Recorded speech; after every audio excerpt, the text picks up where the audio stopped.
नमस्कार दोस्तों, स्वागत है आपका एक बार फिर से हमारे चैनल पर। दोस्तों, आज हम 30 मार्च के टॉप 5 करंट अफेयर्स को क्विज़ के माध्यम से इंटरैक्टिव वे में सॉल्व करेंगे और उसको एक्सप्लेन भी करेंगे। आप इस वीडियो को एंड तक जरूर देखिएगा और ख़ुद भी साथ में सॉल्व करने का प्रयास कीजिएगा। और दोस्तों, एक इम्पॉर्टेंट इन्फॉर्मेशन है कि मैं इसी डिस्क्रिप्शन बॉक्स में एक टेलीग्राम चैनल का लिंक डाल दिया हूँ यूपीएससी मेनिया के नाम से। आप उसको वहाँ जाके ज्वाइन कर सकते हैं। दोस्तों, उसमें मैं जो है डेली इस वीडियो का जो पीडीएफ है मैं उसमें डाल देता हूँ। आप वहाँ उसको डाउनलोड करके पढ़ सकते हैं और उसमें डेली जो है क्विज़ कराई जाती है, तो आप उसको क्वेश्चन भी सॉल्व कर सकते हैं प्रैक्टिस के लिए। आपके आगामी परीक्षाओं के लिए काफ़ी लाभप्रद होगा। दोस्तों, आइए शुरू करते हैं आज करंट अफेयर। हमारा पहला करंट अफेयर है, चैलेंजर 2 टैंक किस देश का युद्धक टैंक है? ऑप्शन देख लीजिए आप। A UK, B USA, C France, D Germany. आपने इस क्वेश्चन को पढ़ लिया होगा दोस्तों। इसका जो करेक्ट आंसर है वह है ए यूके। दोस्तों, ये यूके का टैंक है जो कि अभी इन्होंने यूक्रेन में भेजा है, क्योंकि इसके पहले इन्होंने घोषणा किया था कि ऐसे कुछ टैंक वहाँ पर भेजेंगे, क्योंकि हम सभी जानते हैं कि रशिया और यूक्रेन का युद्ध चल रहा है और यूक्रेन का समर्थन जो है यूके ने किया है। और इसके अलावा दोस्तों, जर्मनी और यूएसए ने भी समर्थन किया और उन्होंने भी अपने कुछ जो टैंक हैं वो भेजने की जो है उन्होंने घोषणा की है। ये टैंक इतने क्यों इंपॉर्टेंट दोस्तों? क्योंकि ये दुनिया के सबसे शक्तिशाली टैंकों में से एक हैं। क्योंकि हम जानते हैं दोस्तों कि यूक्रेन मतलब रशिया से तो कमज़ोर ही है, तो उसी का समर्थन ऐसे जो ये देश हैं वो कर रहे हैं, मतलब जो भी इनके लाइक माइंडेड कंट्रीज़ हैं। तो दोस्तों, हम बात करते हैं जो टैंक हैं, तो टैंक क्यों इंपॉर्टेंट है, ऐसे कैसे क्वेश्चन आ सकते हैं कि टैंक दे सकते हैं और वो कौन से देश संबंध रखते हैं, ऐसा कुछ मिलान करने के लिए भी क्वेश्चन आ सकता है। दोस्तों, यहाँ देखिए चैलेंजर 2 टैंक तो हमने देखा कि ब्रिटेन का है, और लेपर्ड 2 टैंक दोस्तों यह जर्मनी का है, और यूएसए का कौन सा टैंक है? M1 Abram tank. तो ये सब टैंक आपको नाम याद रखने की ज़रूरत है। और उसको हम बात करते हैं चैलेंजर 2 टैंक बारे में, तो ये 1998 में सबसे पहले जो है इसको लॉन्च किया गया था। मतलब ये ब्रिटेन की आर्मी में इंडक्ट किया गया था। और दोस्तों, यह इतने शक्तिशाली क्योंकि इसको आज तक कभी भी ध्वस्त नहीं किया जा सका है, तो इसलिए काफ़ी इंपॉर्टेंट हो जाते हैं। हमारा अगला करंट अफेयर है, किस देश ने हाल ही में राष्ट्रीय जीनोम रणनीति शुरू की है? ऑप्शन देख लीजिए आप। ए कतर, बी भारत, सी यूएई, डी चीन। आपने इस क्वेश्चन को पढ़ लिया दोस्तों। इसका जो करेक्ट आंसर है वह है सी यूएई। संयुक्त अरब अमीरात ने जो है राष्ट्रीय जीनोम रणनीति की अभी हाल ही में शुरुआत की है।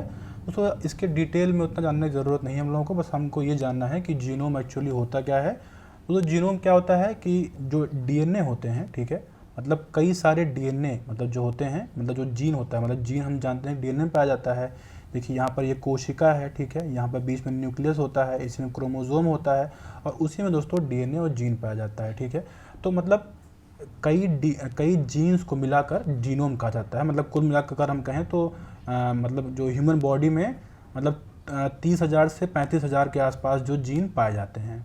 तो मतलब ये इतने इंपॉर्टेंट क्यों होते हैं? क्योंकि जीन हम जानते हैं दोस्तों कि बॉडी का एक तरीके से कह सकते हैं पूरा डिस्क्रिप्शन उसमें होता है कि आप किस किस चीज़ों से सेंसिटिव आपकी बॉडी है, आपको कौन सी बीमारी है। तो अगर आप वो जान लेंगे तो कहीं ना कहीं जो है मतलब उसको आपको ट्रीट करने का मतलब उसको ट्रीट करने के लिए काफ़ी आसानी होगी। अगर पूरे कंट्री का जीनोम सीक्वेंसिंग कर लिया जाएगा तो मतलब जो बीमारी काफ़ी ज़्यादा प्रभावित करती है, खासकर जेनेटिक डिजीजेज, उनको ट्रीट करने में काफ़ी आसानी होगी। तो इसी उद्देश्य से यह जो है स्कीम लॉन्च की गई है। दोस्तों, हमारा अगला करंट अफेयर है, फ्लैगशिप प्रोग्राम पीएम श्री किस मंत्रालय की पहल है? ऑप्शन देख लीजिए आप। ए वित्त मंत्रालय, बी कृषि मंत्रालय, सी शिक्षा मंत्रालय, डी विदेश मंत्रालय। आपने इस क्वेश्चन को पढ़ लिया हो दोस्तों। इसका जो करेक्ट आंसर है वह है सी शिक्षा मंत्रालय। एजुकेशन मिनिस्ट्री द्वारा यह स्कीम लॉन्च की गई है और पिछले वर्ष 2022 में 5 सितंबर जिस दिन शिक्षक दिवस था उसी दिन यह स्कीम लॉन्च की गई थी। और इसका पूरा फुल फॉर्म देख लीजिए आप, PM school for rising India. तो आप जान गए होंगे नाम से ही किसका क्या मतलब मेनली क्या होगा। और सो ये जो है केंद्रीय प्रायोजित योजना है, मतलब सेंट्रली स्पॉन्सर्ड स्कीम है। मतलब कि इसमें सेंट्रल और स्टेट दोनों का इसमें शेयर होगा, फंडिंग दोनों करेंगे। मतलब अकेले सिर्फ सेंट्रल मतलब सेंट्रल सेक्टर स्कीम नहीं है। अगर सेंट्रल सेक्टर स्कीम होती तो 100% फंडिंग सेंट्रल गवर्नमेंट करती, ठीक है। और दोस्तों, इसका उद्देश्य क्या है? उद्देश्य मेनली यही है कि जो नेशनल एजुकेशन पॉलिसी आई थी 2020 में, उसी के आधार पर ऐसे कुछ स्कूल चुने गए हैं। मतलब 14,500 स्कूल पहले चरण में चुने गए हैं, जिसको जो है उनके जो भी प्रावधान उसमें किए गए हैं उसमें इम्प्लीमेंट किया जाएगा। एक तरीके से कह सकते हैं कि एज अ लेबोरेटरी बेसिस पे इसको यूज़ करेंगे। मतलब प्रयोगशाला तरीके से उसको मतलब ये कह सकते हैं स्कीम लॉन्च करेंगे, उसमें देखेंगे क्या क्या प्रभाव आ रहा है, क्या क्या बदलाव बच्चों में आ रहा है।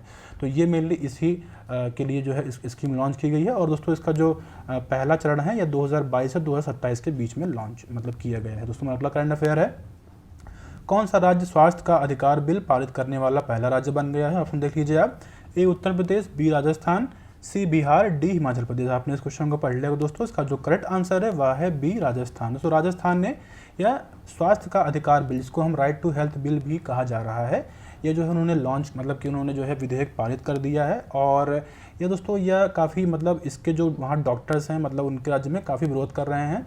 क्यों कर रहे हैं? देखिए क्या है कि इसमें जो प्रावधान है पहले वो हम देखेंगे, तभी हम जान पाएंगे कि क्यों कर रहे हैं विरोध। देखिए इसमें मतलब यही है कि मान लीजिए कोई भी पेशेंट है, अगर वह किसी भी हॉस्पिटल मतलब कि जो चाहे वो प्राइवेट हॉस्पिटल चाहे वो गवर्नमेंट हॉस्पिटल, अगर वो किसी इमरजेंसी सिचुएशन में आता है और कहता है कि मेरा इलाज करिए, उनके पास पैसे नहीं हैं, तो डॉक्टर्स को इलाज करना पड़ेगा, मतलब कि तरीके से कि मैंडेटरी होगा, चाहे उनके पास पैसे हों या ना हों। तो इसीलिए इसी क्लॉज को लेकर काफ़ी ज़्यादा विरोध हो रहा है। इसमें और भी प्रावधान है, उसको हम देख लेते हैं। इसमें क्या है कि राज्य और जिला स्तर पर मतलब एक प्राधिकरण बनाया जाएगा, जिसमें जो है मरीजों के अधिकारों की रक्षा करने के लिए।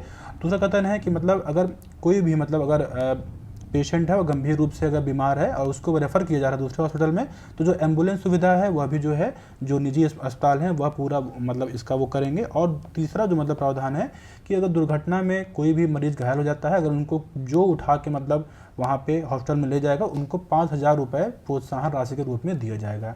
तो ये सब कुछ इसमें कुछ प्रावधान किए गए हैं। अब देखिए डॉक्टर क्यों प्रोटेस्ट कर रहे हैं। देखिए जो मेनली जो निजी अस्पताल हैं उनके डॉक्टर क्यों कर रहे हैं प्रोटेस्ट, क्योंकि देखिए हम जानते हैं दोस्तों कि जो प्राइवेट हॉस्पिटल होता है उसमें क्या है कि भाई वो मेनली प्रॉफिट मेकिंग होते हैं। मतलब उनको तरीके से देखा जाए तो जो उनके डॉक्टर्स होते हैं, जो उनके इक्विपमेंट होते हैं, वो काफ़ी महंगे होते हैं, उनका इंफ्रास्ट्रक्चर भी काफ़ी महंगा होता है। तो उसको चलाने के लिए कहीं ना कहीं उनको पैसा आवश्यकता होती है। अगर ऐसा ये प्रावधान कर दिया जाएगा तो कहीं ना कहीं जो है उनको नुकसान ही होगा, ठीक है।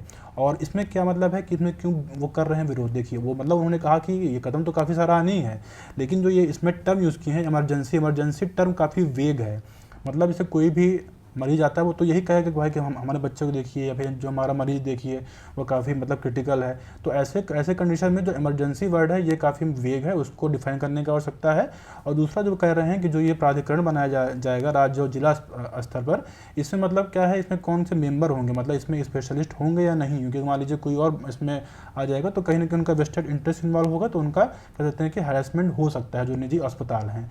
तो ये सब मेनली इसमें कुछ प्रावधान है जिसके विरोध में जो डॉक्टर्स वहाँ पे काफ़ी प्रदर्शन कर रहे हैं। दोस्तों अगला करंट अफेयर है, निम्नलिखित में शायल समूहों में कौन भारत में अधिकतम मात्रा में कोयला प्रदान करता है? दोस्तों यह ARO का 2016 का क्वेश्चन है, ये आप ध्यान दीजिएगा।